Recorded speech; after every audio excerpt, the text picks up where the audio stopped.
And we should go ahead and get started. I'm Taylor Fravel, Director of the MIT Security Studies Program, and I want to welcome you to our Wednesday seminar series. Actually, today coming to you live from my office on campus, which is exciting for me.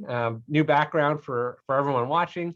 I'm really delighted today to welcome and to introduce Dr. Jim Golby, who is a senior fellow at the Clements Center for National Security at the University of Texas at Austin, and also a lecturer in the Department of Government and the LBJ School there. He's also the co-host of a podcast called Thank You for Your Service, a non-resident senior fellow at the Center for New American Security and at the United States Studies Center, and a member of the editorial board for Armed Forces and Society. Prior to becoming a fellow, he served in the U.S. Army for 20 years, as the defense policy advisor at the United States mission to NATO, as a special advisor to two vice presidents, a special assistant to the chairman of the Joint Chiefs of Staff, and as an assistant professor at West Point. Prior to becoming a strategist, he led a security company, a scout platoon in combat in Iraq. And very close to my heart, he has a PhD in political science from Stanford University, and his research focuses on civil-military relations, public opinion, foreign policy, and coercion theory. Today, he's going to talk about thanks for your service, the causes and consequences of public confidence in the U.S. military. Jim, welcome even virtually to MIT and SSP, and I'll turn the screen over to you. Great. Thanks so much, Taylor. It is wonderful to be joining you today. Let me pull up my presentation real quick.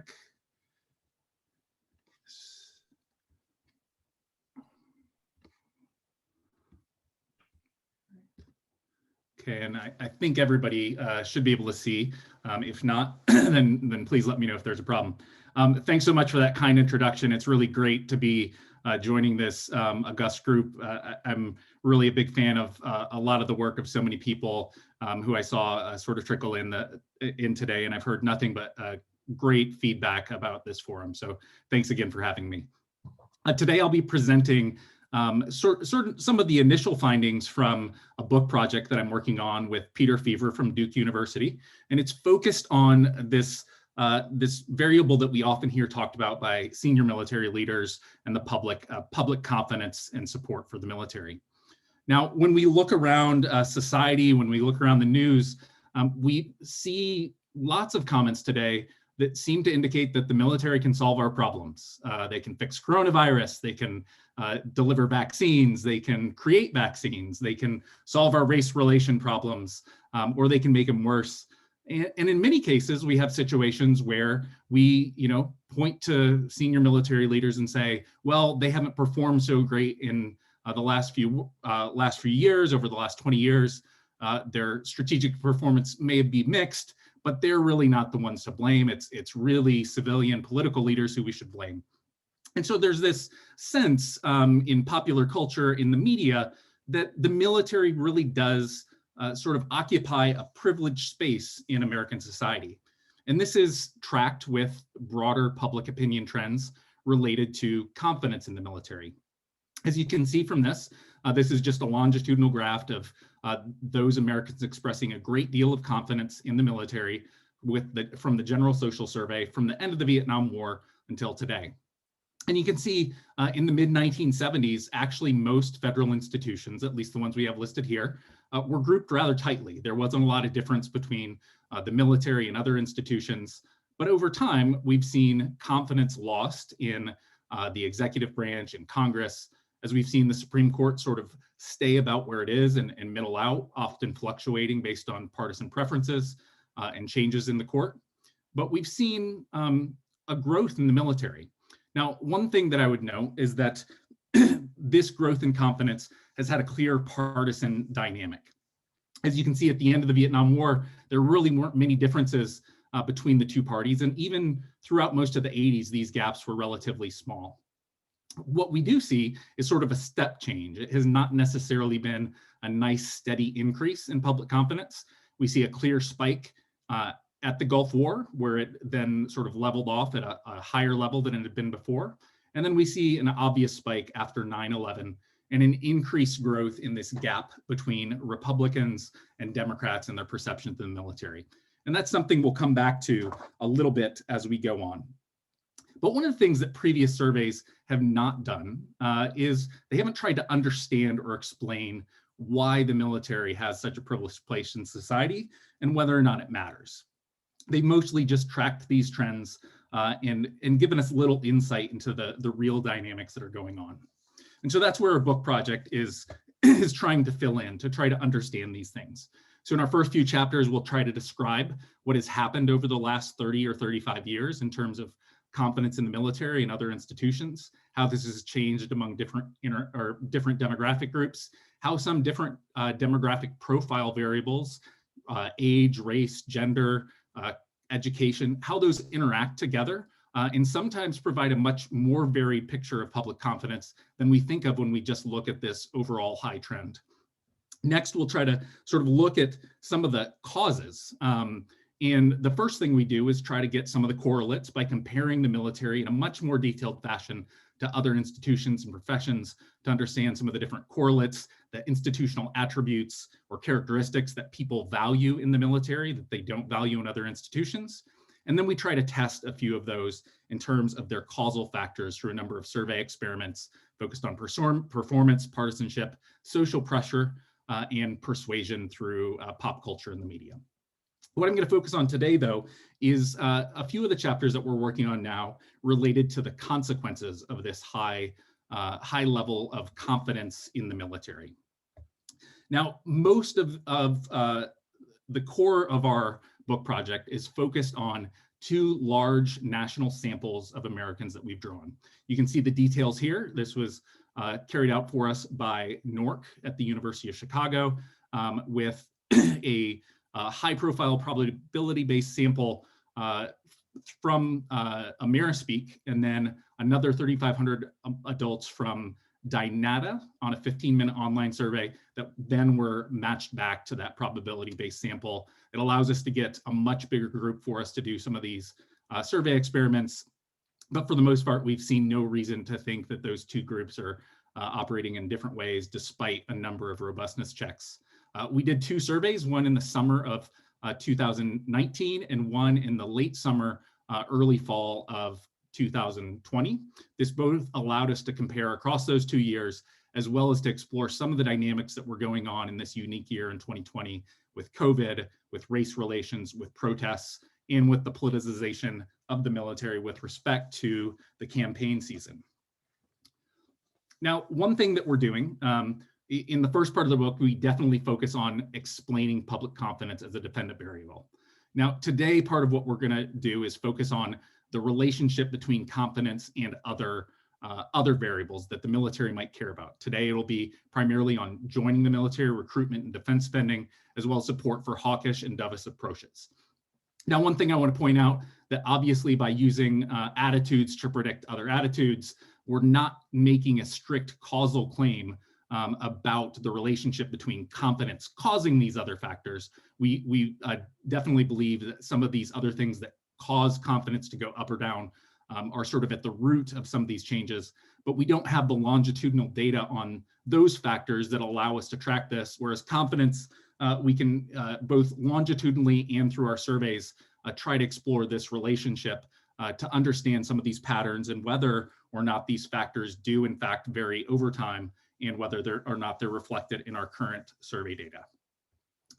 Now, one thing that we saw with this shift to the all-volunteer force was that we actually had an all-recruited force. The military had to compete with other organizations, other businesses, other opportunities in society, and they had to convince people at a time, the late 1970s and early 1980s, where the military was largely portrayed in popular culture as sort of bumbling idiots, or in many cases as baby killers or people who had sort of perpetuated and caused these deep problems that we saw during the Vietnam War.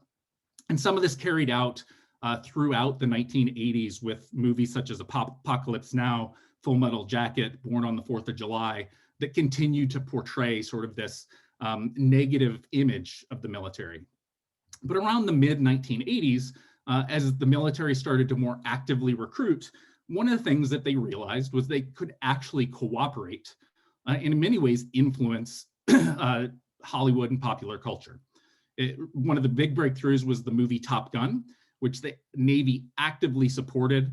They gave the producers training on safety. They gave them access to aircraft carriers. They filmed fight scenes for them and did a lot of things that would be almost impossible for a studio at the time to do on their own.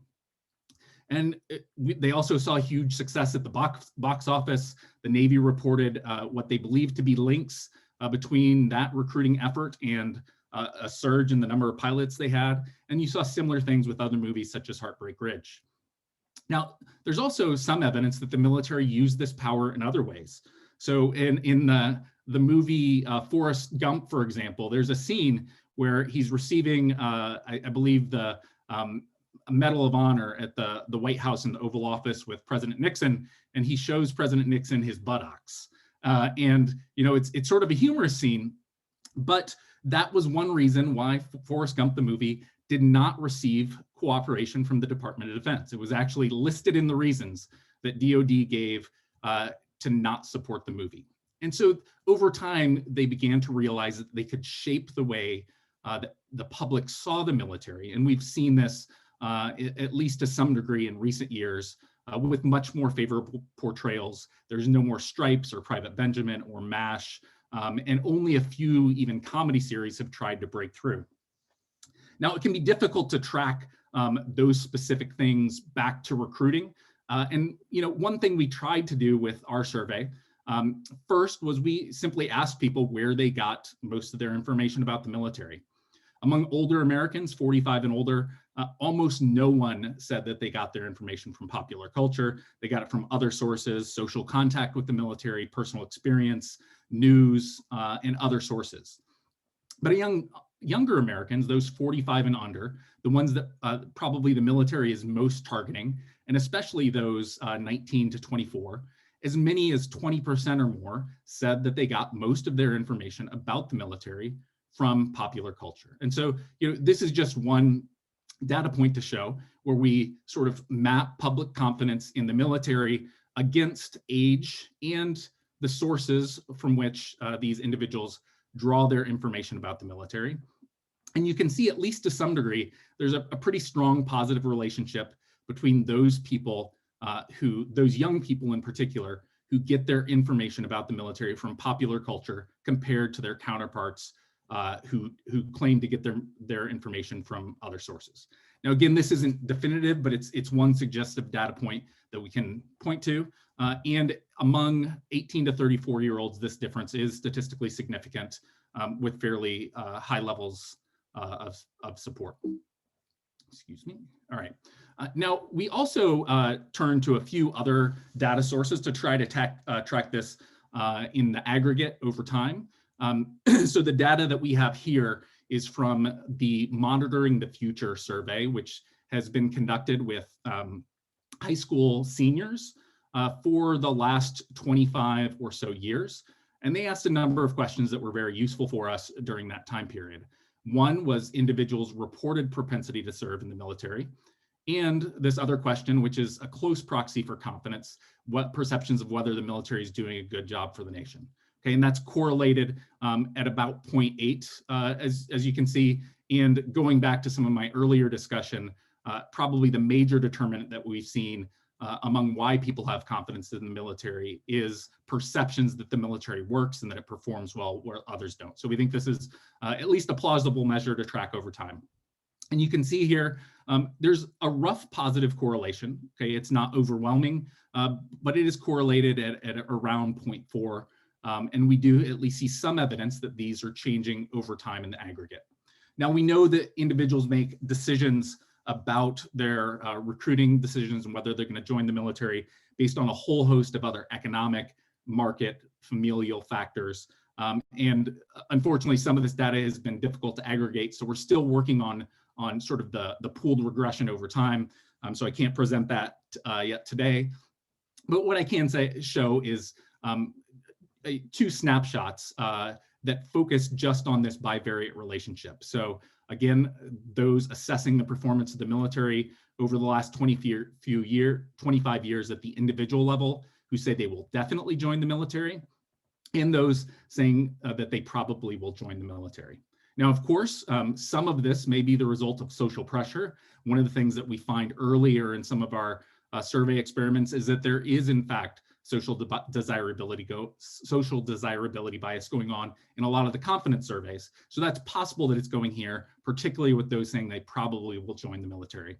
But it is notable to see that there really wasn't much difference between these groups in the late 90s. And then again, they started to break apart a little bit in around the post 2001 period, and that difference continued to grow over time. And in 2020, where we have done the regression analysis, this is a strong predictor of who says that they will definitely join the military, as well as those who say they probably will join the military at the individual level.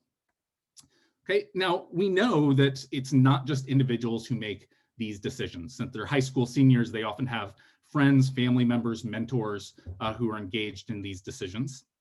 And so one of the things we wanted to do through our survey, and this is our survey data here, we wanted to sort of assess this question and whether or not family members who are confident were more likely also to join or recommend a career in the military. And again, here we see pretty overwhelming results in both 2019 and 2020. We do see a bit of a drop off between the 2 years. We can go into some discussion about that later if you'd like, but a lot of that has to do with, or at least we think it might have to do with some of the racial tensions that played out over the summer of 2020, because a lot of the people who sort of changed their opinions from not sure to no, or from yes to no, appear to be predominantly liberals or progressives, Democrats, and racial minorities. And so we do see some changes over time, even in our 2 surveys, but the pattern between confidence and not confidence is relatively clear. Now, since we're targeting our book primarily at a practitioner audience, a non-technical audience, in most cases, I'm going to show you either figures or tables, but in almost all cases, we did 2 things. One, we broke out a subset of our sample, usually the control group from our main experiment, where we'll present these figures and results. But then we also did multivariate analysis, both of the control group as well as the larger group controlling for some of the experimental treatments and effects. And if those differ in any cases, I'll point it out to you, but for the most part, they stayed consistent across the board. And in this case, confidence was a strong predictor, regardless of whether or not you controlled for all the other normal demographic factors, party, and even things like family contact, veteran service, etc. Now, we have some, a clear relationship, or at least some suggestive relationship. This does matter for recruitment decisions. The next thing we wanted to turn to was whether or not this had an impact on support for defense spending. And what you can see here on the left is a figure that tracks Gallup's trends over time of those saying that defense spending is too low as a percentage, and those who have a great deal of confidence in the military. It's difficult to differentiate a pattern, but there does seem to be at least somewhat of a change around 2001, where it shifts again from more of a negative relationship to a positive relationship. Now, we do have a regression here. I will caution at the start that we're not trying to make any massive claims with this. As you can see, they're extremely small n. We're just trying to look at some broad correlations to see if we can find any underlying patterns. And one thing that you can see is if we look at confidence in the sort of aggregate over this whole time period, it actually has a negative impact. And there's at least a plausible reason why that might be a believable story. Okay, for example, at the end of the Vietnam War, if you were someone who was concerned about the state of our military, particularly after the hollowed army testimony by General Scheimeyer in 1980, or the Desert One debacle during the Iranian hostage rescue attempt, you might have good reasons to want to increase spending, particularly because you didn't have confidence in the military. But what we see is that when we sort of break this up over time, we actually see sort of a change in the pattern pre 9/11 and post 9/11. 2 things that I'll note here. One is that much of this is obviously driven by the outlier years that I just spoke about, that sort of hollow army period right before right at the end of the Carter administration and the beginning of the Reagan administration, where there was pretty large demand to improve the resources of our military forces. Another thing I'd point out is that some of these results do go away if we include mids instead of years at war. But overall, it's a suggestive pattern again. One, that there possibly are different relationships and different reasons why confidence might be related with defense spending. And two, that there was possibly a change in the way Americans thought about this in the post 9/11 period. Now, one reason, and this goes back to some of our earlier analysis in previous chapters, is that, as we pointed out, in that post 9/11 period, the way that Democrats and Republicans viewed the military began to change.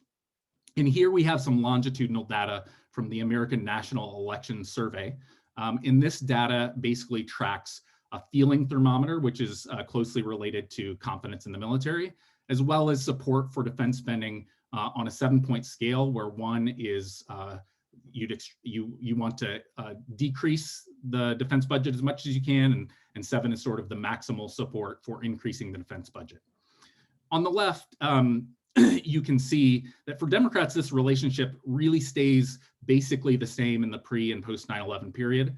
But in the in the pre 9/11 period, but for Republicans in the post 9/11 period, we do see what appears to be a clear change in the slope, where confidence is more related, where more Republicans, in fact, become more confident, and where, as we found in previous chapters, support for the military not only becomes something that is instrumental, but it almost is tied to their identity. That part of being a Republican is having confidence in the military, and part of being a Republican is supporting increased defense spending, even apart from sort of the broader claims. And so, again, this gives us at least some suggestive evidence consistent with other evidence in our book that there is a change in the post 9/11 period, that there are clear differences between Democrats and Republicans on these issues, and that at least in the current period, at the individual level, there seems to be a positive relationship between confidence and support in the military.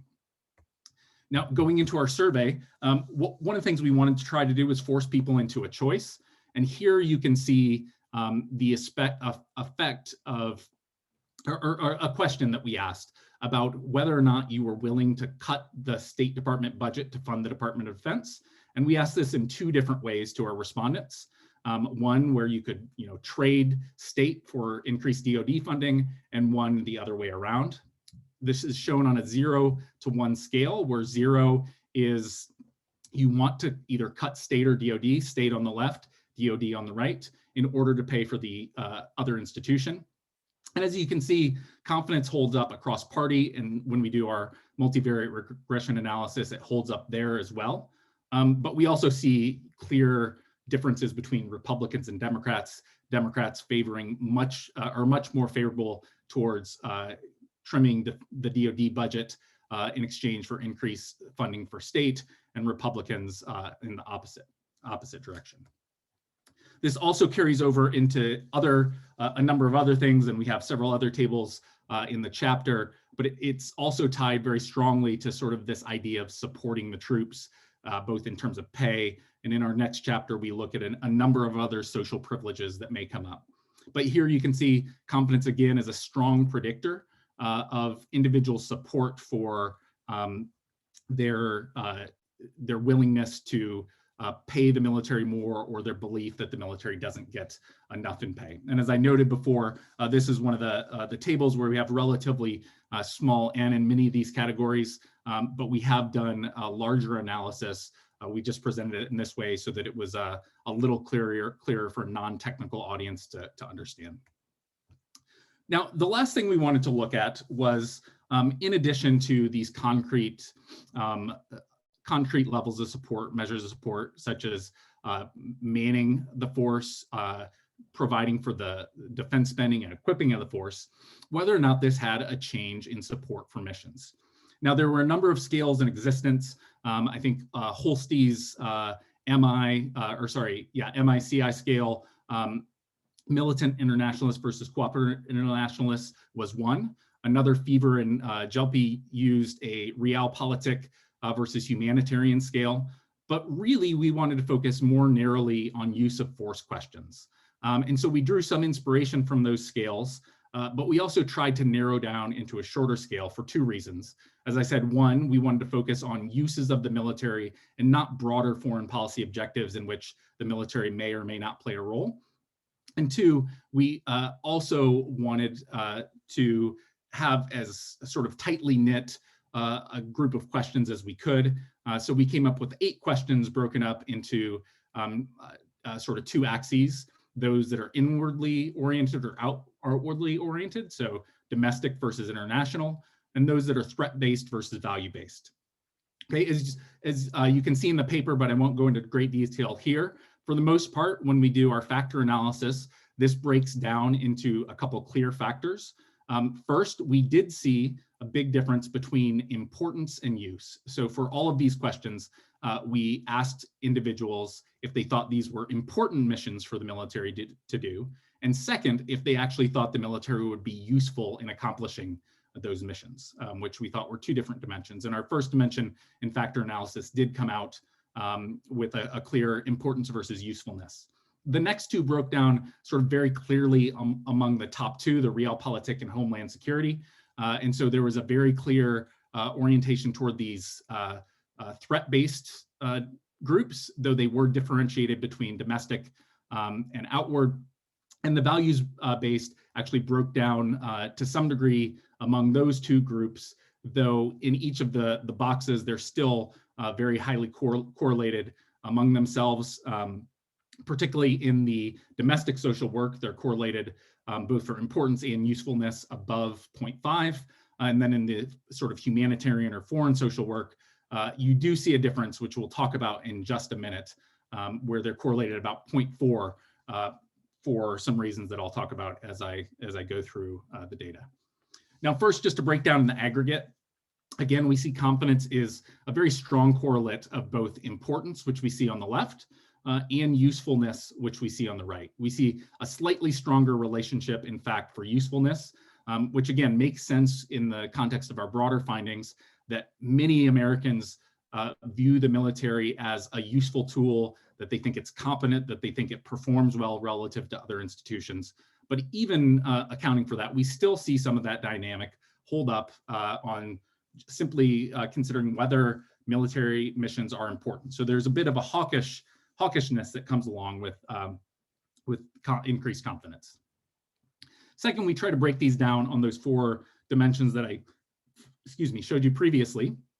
And you can see on the left where we have, on the left, where we have those threat-based dynamics. So first, the realpolitik missions, and then second, on the bottom left, the homeland security, where you can see a strong, clear relationship for those threat-based missions, and confidence is a great predictor. On the right, for both of the domestic missions, we still see a relationship, but it is not statistically significant in all our models. We were able, depending on which variables include and which we didn't, to make these effects go away based on other factors. So I'll show you some of the reasons why that happened. Now, first is, as I referenced earlier, there's a big change in attitudes, or at least what we suspect is a change in attitudes based on some previous survey work about how Americans view the importance of the military in redressing discrimination. So for a long time throughout US history, dating back to some research from Charlie Moskos and others, there was a strong public narrative that the military had played a very important role in race relations and integration, that had been a leader in these missions in society. But as we can see, that goes away, and that relationship between confidence sort of flattens out in the summer of 2020. We see a very flat, not statistically significant relationship on that issue and confidence that may be tied to the George Floyd killings, the controversy over the use of the military in Lafayette Square, but it sort of breaks the pattern in a unique way across the board. When you turn to disaster relief missions, however, you do again see a strong and statistically significant effect. Okay, Another thing that we found was that with the exception of the realpolitik missions that we tried to focus on overseas, partisan dynamics sometimes intervene. So you can see for humanitarian missions, in many cases, confidence does not play a role for those domestic issues for Democrats who value those missions sort of regardless of confidence in the military. So they're making that distinction that they believe it's an important mission regardless of whether or not the military can help. And Republicans are still, Republicans, at least in the bottom right figure, do somewhat rely on confidence to decide whether or not they think it's an important mission. On the flip side, for the Homeland Security, you see that pattern reversed, where it's not a statistically significant relationship for Republicans between low confidence and high confidence, or even when we break it down into sort of more granular measures of confidence and their support for the importance of Homeland Security missions, well, it remains that way for Democrats and independents. Again, this goes back to Golby 2001, which makes this distinction about the types of different missions that Democrats and Republicans sometimes value. Okay, we also see that across the board. Now, as I alluded to earlier, across the board, usefulness or confidence is a much better predictor of usefulness in almost all cases. However, interestingly, for Democrats on those same two domestic issues, those same two sort of social work issues, one, a humanitarian mission abroad, and two, the usefulness of disaster relief missions, we see sort of a null effect, while we see strong effects, again, among independents and Republican. So there are some cases where partisan factors, other beliefs seem to intervene, but in the aggregate on most missions, higher confidence does tend to lead to more supportive, or depending on how you look at it, more hawkish attitudes, more sort of public support for these individual missions. Now, we also tried to break this down in our survey across a number of different questions. So some international, some domestic. So in the left graph, you can see a question about support for Iran strikes or strikes on Iran that would destroy or disrupt their nuclear program. In the center, you see support for the Insurrection Act to deal with protesters in the summer of 2020. And then in the far right, you see support for the 2018 border mission that President Trump ordered the military to participate in as the election was, congressional elections were impending. Okay, you can see in all three of these cases, although it varies in terms of partisan preferences to some degree, there is a relationship between confidence and support for these, though in the aggregate, partisan factors sometimes do play a bigger role, particularly for those in the domestic sphere, the Insurrection Act and the border mission, where Republicans overall have much more support, but both Democrats and Republicans, at least to some degree, seem to change their attitudes based on this general confidence that they have in the military. Okay, second here, we have some particular types of tactics that the military might use. So drone attacks overseas or special operations force and attacks for the purpose of targeted killings. And again, we see a very strong, statistically significant relationship between confidence and confidence level and support for these missions, as well as large support overall for the practice of targeted killings, regardless of which mechanism or which tactic the military chooses to use. Though support for special operations forces attacks is slightly higher, perhaps because of the view that there can be greater discrimination or greater shared risk on the ground, though that's mere speculation. We don't have definitive evidence to back that up. Okay, another thing that we found, however, was the one place where this result did not hold for us, this relationship between confidence and sort of support for military policies or operations, was in decisions about withdrawal. Okay, so whether it was support for Afghanistan or Iraq withdrawal, what we actually found in some cases was the reversed relationship, where those who were more confident in the military, in the case of support for Afghanistan, were in fact more supportive of Afghanistan withdrawal than those who were not confident. And In some cases, in the Iraq case, no clear pattern either way. Now, when we broke this down by party, it became even more interesting. We saw that Republicans were really driving this on the Afghanistan withdrawal in particular, and that it appears at least plausible that President Trump's sort of high-profile messaging on this, his making this a priority, has shifted, at least among the public, possibly not among Republican foreign policy elites, but at least among the public, their views on this issue. And to a lesser degree may have nullified this effect on the Iraq withdrawals. Now, one thing that we can't rule out is that there is just something different about how people make their decisions about whether to use force or whether to withdraw force. But again, that's something for future research that we have not been able to uncover with our surveys at this time. Okay, so at this point, what I'd like to say is we think that there is cause for real concern about some of these relationships, but not alarm. The fact that the military is so tied into promoting its own public image, into the fact that it has to cooperate with DoD, pro sports, et cetera, to try to portray the military in sometimes heroic or at least this ultra professional fashion. It does have some alarming implications, some of which we'll explore in the next chapter, which I'm not presenting today, about the military's role in society, about deference to the military, and whether or not we hold the military accountable. Second is that we think military leaders are right to care about confidence levels, at least at some level. When I worked for General Martin Dempsey, when he was the chairman of the Joint Chief of Staff, this was a measure that he paid attention to. It came up often in surveys. People would ask him why we had confidence, why we'd lose it, whether confidence was important. And so there is a degree to which having confidence in the military is important because at least at some level, it is linked to support for recruiting, funding and missions, particularly in an all-volunteer force era where we are relying on the military to carry out these missions.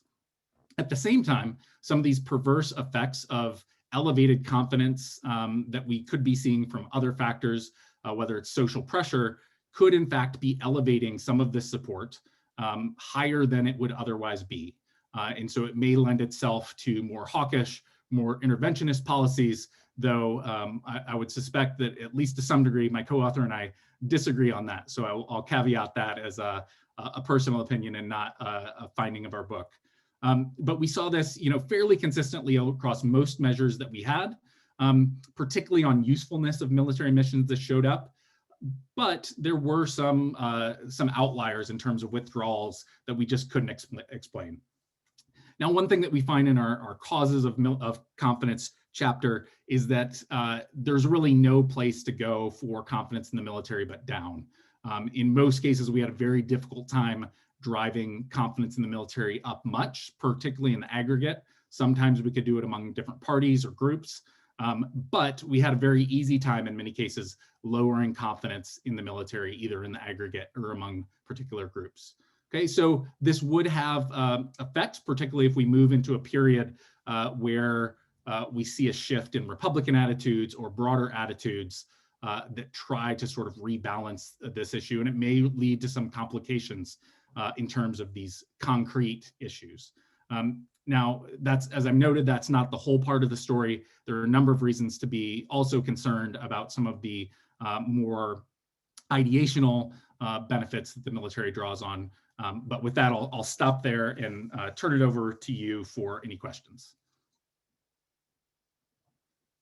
Great. Jim, thanks so much. That was really comprehensive and raises lots of questions in my mind. So hands are going up. My colleague and former Air Force officer, Eric Lynn Greenberg, had a technical snafu. So I'm going to give him the first question because I know he wants to get in on the conversation, but he is going to not have his video shown because he's on his phone now. So Eric, over to you, Eric Lynn Greenberg.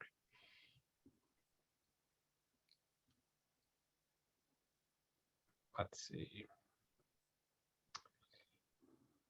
All right, Eric, pause and I'll go to the next person in the queue, give you a chance to get back in line. Dick Samuels, over to you.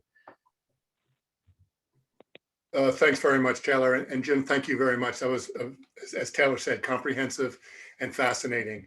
I want to pick up on your last point about driving confidence down, because this may be a question that you answer in other chapters, and maybe it's unfair for that reason, but the news has not been real good for the military since January 6th. And the sort of the unwinding of the investigations into who was storming the Capitol, and the extent to which veterans were involved and so forth. So you're beginning to see report after report in the press about right-wing extremism in the military. Secretary Austin made this a priority for himself, for his new administration and so forth. On the one hand, so there's this issue of right-wing extremism and this never-ending, it seems, news about sexual harassment in the military. And so I just wanted to ask you if you have data on the extent to which these kinds of issues will affect and have affected confidence in the U.S. military. Thanks. Yeah, thanks. It's a great question, and in the aggregate, it's one we're still working through. I'll note two things up front. First, we do see a little bit of evidence even between 2019 and 2020. We see about a 6-point drop, a 75 to 69% overall between our two surveys, just barely statistically significant in the aggregate. But again, not a huge drop, still at nearly 70%. And we think part of that was driven by decreased confidence, particularly among some moderate Republicans and among Democrats more generally. The one thing I would want to emphasize that we do draw out pretty clearly is that there are some partisan differences. And one aspect that we're really focused on now is how the sort of media and popular culture framing may influence that. So I'm sure you've seen a lot of these reports. I've seen a lot of these reports. But if you're watching Fox News, or if you're watching Newsmax, or if you're listening to these other sources, you may not be getting the same picture of the military. And some great research by Mike Robinson, who's also a Stanford PhD, has already done some of the deep dive to show that portrayals on those two sources at the height of the Iraq War in particular can be very, very different, and people can have very different beliefs as a result. Now, on the particular questions about the sort of extremism in the military, so we do have some questions about the intervention of the military in sort of a domestic protests. When we asked this question, it was probably still more linked in people's minds to questions about the Black Lives Matter protest. So I'm not going to draw too much on that yet, partly because we haven't wrapped up that chapter yet. But we do see some movement down when we see the military being involved in sort of these partisan domestic fights involving protesters. We don't have that question that's specifically tied to the members of the military or veterans themselves being part of those groups.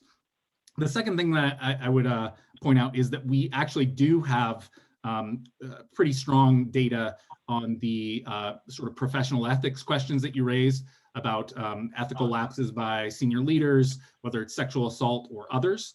One of the interesting things about this was simply raising the issue actually drove confidence down quite a bit. So even when we tried to portray the senior military leaders as sort of not having as many problems as the rest of civilian society with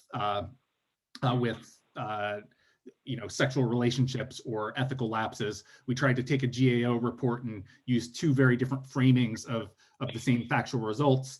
We still drove confidence down, even when we tried to make people think that it was a strength of the military. And the biggest drop that we could create was, in fact, when we reported from that GAO report in the most negative light possible. In some cases, we could move confidence by about 15%. So one thing I would take away from that is I do think that this issue is at least somewhat a latent issue in people's minds.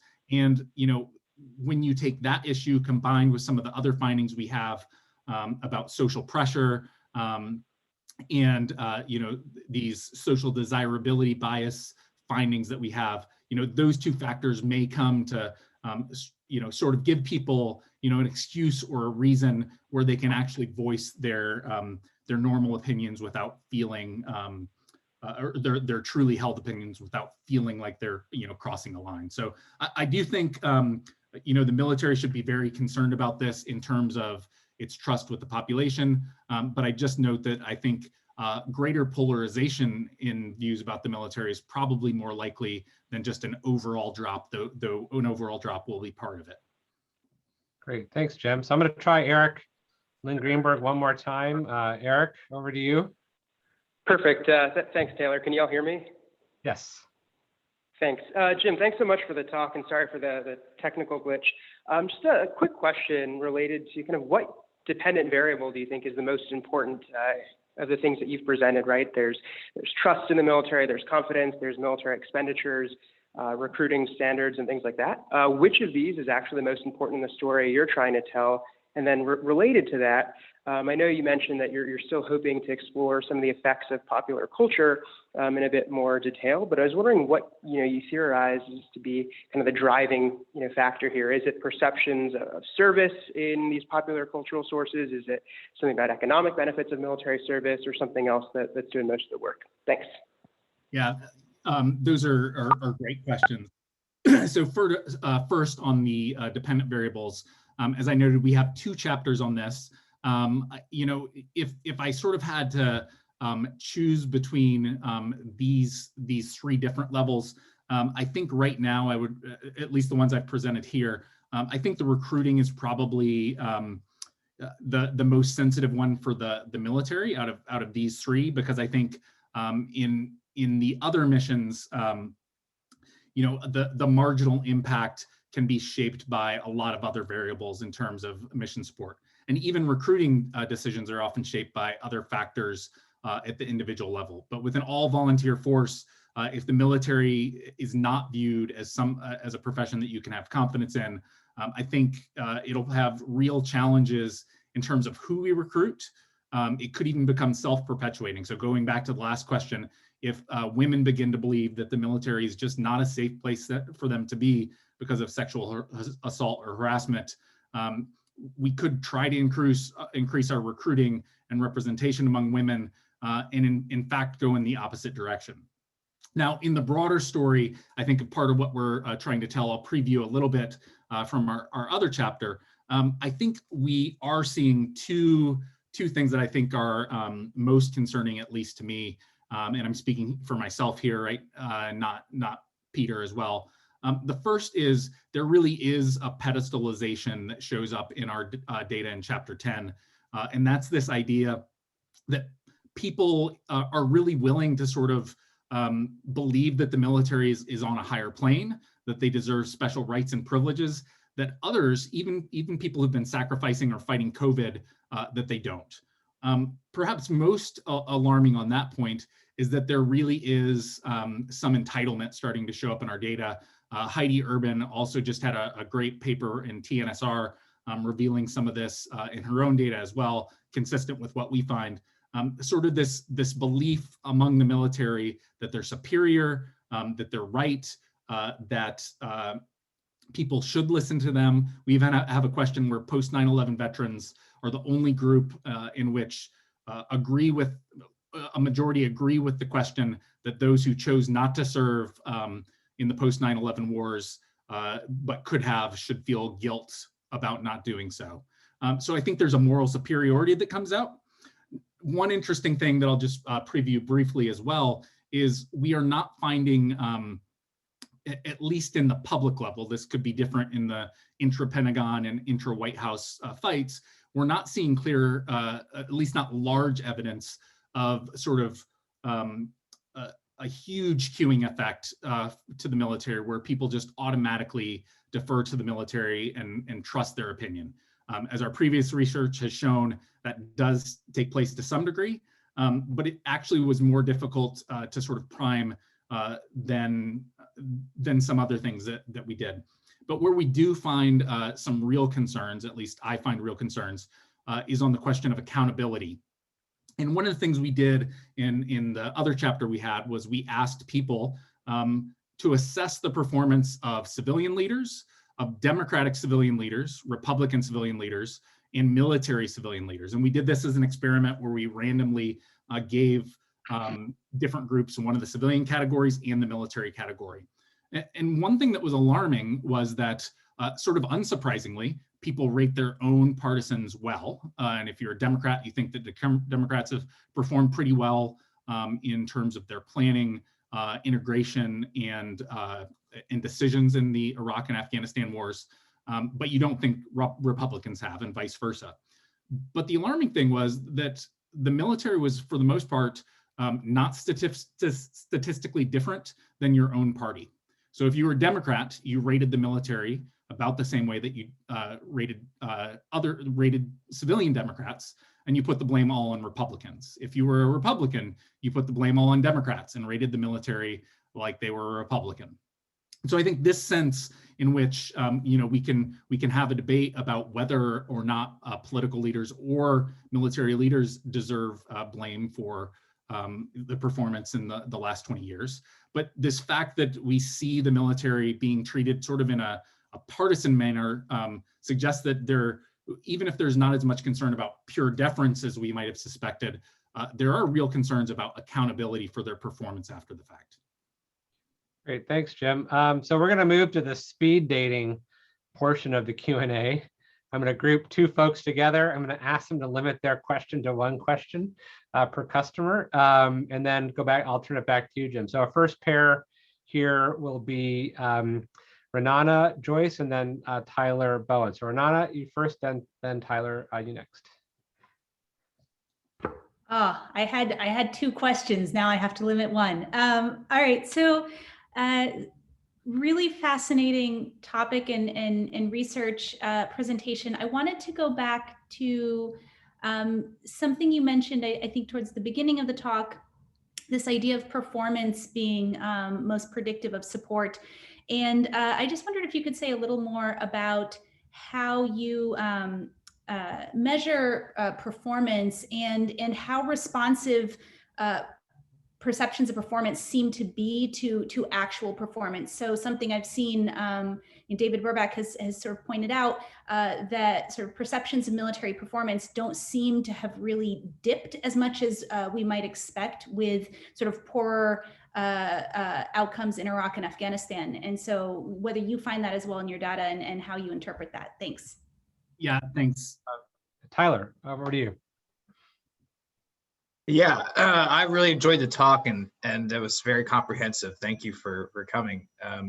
I'll keep it brief. When I think of public support for the military, I really think of how alienated the public is from the military and what it does. Like, I feel like people are becoming less and less familiar with not only like knowing people who serve, but also like what an average person in the military does and their day-to-day work.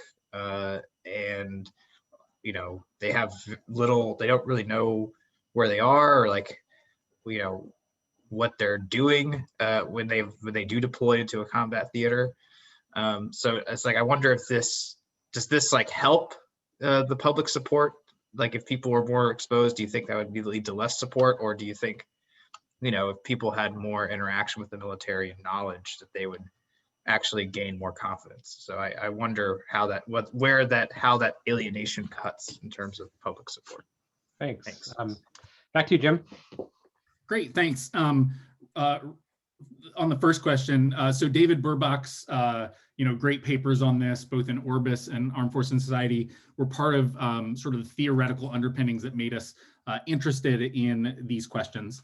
One thing that we do find, though, when we did a little bit deeper analysis in some of our earlier chapters, we do find that while not moving in strict correlation, there actually is a correlation, sort of a rational updating on confidence in the military that occurs in response to very large events that occur. So, for example, any news that we might be tracking as sort of security studies scholars, the public won't register. But if you have something like the surge in Iraq, the public pays attention and they update their views. So if you capture Osama bin Laden, we see an update in views.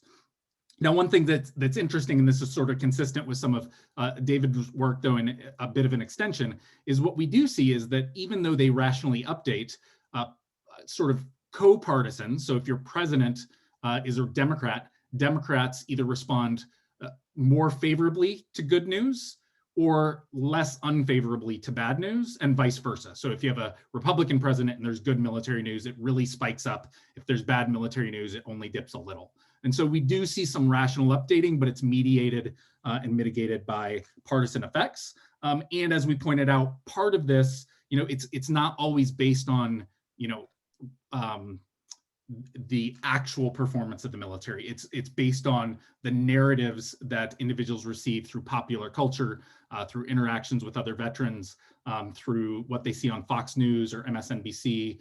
That shapes, in a very real way, how they think about the military, what stories they hear, and whether they view the military sort of more positively or negatively. Though we're still digging into some of that data. And second, Tyler, great question. So I would point to two things that we see for the first part. We are seeing this in survey data as well. So for those of you who have done any work in American politics, and even if you've watched late night TV, you know this. If you ask most Americans questions about anything, they're willing to give you an answer most of the time. In most surveys, it is hard to get more than 10% to not answer questions, even on things they have no idea about. However, what we found in Golby, Con and Fever 2016, and again in this book so far, is that we actually see a lot of Americans who refuse to even answer questions about the military. On questions about Afghanistan in 2020, we had consistently 40% of respondents wouldn't even agree to a yes or no answer if given a don't know response about, should we withdraw from Afghanistan? Do you support, did you think the war was a good idea? And so at this level, 30 or 40%, I think whether that's alienation or, again, fear of social pressure, that if you say the wrong thing, you'll be mocked or worse, sort of criticized for, speaking about the military in a critical way. I think that's a real thing. Now, on the alienation, it's a great question.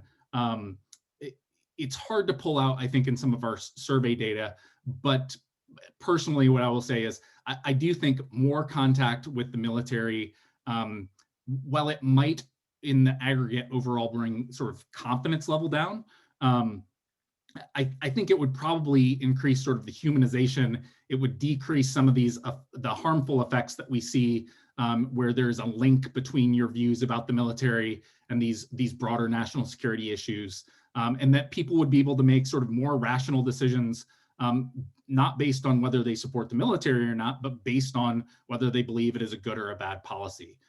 So, I think it's hard to predict that exactly, but I would sort of hope to be able to find that there's not much relationship between confidence in the military and some of these things, because I think, tying everything so much to supporting the troops can have some very anti-democratic effects. Great, thanks. So this will be our last pair. I'm sorry, I'm not going to get to everyone, but you'll have your chance in the breakout room. So don't go anywhere. But for our last pair, Suzanne Freeman and then Eugene Gold. So Suzanne, first to you, and then over to you, Eugene. Great, thank you so much. And thank you for a really interesting talk. I guess, I had a different question when we originally started, but I have a question based on what you've said in your responses so far. You talked about sort of this pedestalization and moral superiority. How likely is it that something like this could lead over time to increased desire by the military to intervene in policy? Great, thanks. Eugene. Hi, thanks for the interesting data-rich talk. I have a question about the usefulness variable. And I guess I just got confused about what you were talking about and how it might relate to other things. So were you asking people if they thought the military would be good at doing these things? Or were you asking, is this thing a useful thing to do? and what military does it or not, because sometimes you tripped into into inferring from this something about people's hawkishness, about their views on whether things should be done as opposed to whether we'd be good at it. And I wasn't sure that, I'm pretty sure those are not the same thing. And I'm not sure what you asked, and I'm not sure what you're trying to infer from it. And I wonder if this also spills over into relationships between all of your analysis that you reported is bivariate, and you said you did other analysis, but for simplicity weren't reporting. I wonder what the connections are between, say, defense budget implications and whether people think these are useful missions, as opposed to confidence in the military. So if you think it's useful to go beat down great powers, are you in favor of increasing the defense budget? And that correlation also may or may not be correlated to confidence, but how do these things all relate to each other? Thanks. Great, thanks. Over to you, Jim. Great, thanks. That both great questions. Now, on the first thing, since we focused more on public attitudes in this survey, I won't try to go too far into this based on this book project. I do think there are some concerns, and there's great work going on right now by people like Heidi Urban and Sue Bryant, who are looking at professional norms. Risa Brooks is another one at Marquette, who's looking at the breakdown of professional norms. I would say that there have been some bright spots in that, as well as some bad spots over the past few years. So the fact that General Milley apologized after the Lafayette Square incident and was actually berated by other generals is probably good news. The fact that Michael Flynn has never been really criticized overtly by his fellow retired generals is bad news. So I think there's some mixed news there. What I can say, and I don't have it here, but we have it in the next chapter, we did sort of replicate some of the work that Druckmann and Diamond have done asking about Army rule. And we actually did see some relationship between confidence in the military and support for Army rule. Again, not massive levels, but probably alarming levels. Among confidence with a great deal of confidence, we got up to 30 to 32%, I believe, if I'm recalling correctly. And those, I don't think from a Democratic perspective are great, even if you're asking those questions in the Trump era. And notably, we didn't ask that question in 2020, we asked it in 2019 and still got those higher answers. So I do think there's some concerns. As I pointed out, this idea of alienation to some degree occurs on the military side, this moral superiority. But there's also signs of, perhaps some civilian willingness to invite the military into politics. And we've seen that in a number of ways as well. Now, very quickly, Eugene, great question. I won't pull up the exact question wording, but I'm happy to give that to you later. We really did try to differentiate between usefulness and effectiveness. And if I misspoke and sort of equated usefulness with hawkishness, then I apologize. The hawkishness, I was mostly trying to focus on importance and usefulness. I was mostly with the hawkish, I was trying to focus on the importance. Usefulness was different, and obviously there was a stronger relationship there. But what we did see was we were trying to pick out, do you think the military is a useful tool to deal with this problem, regardless of whether you think this is an important problem?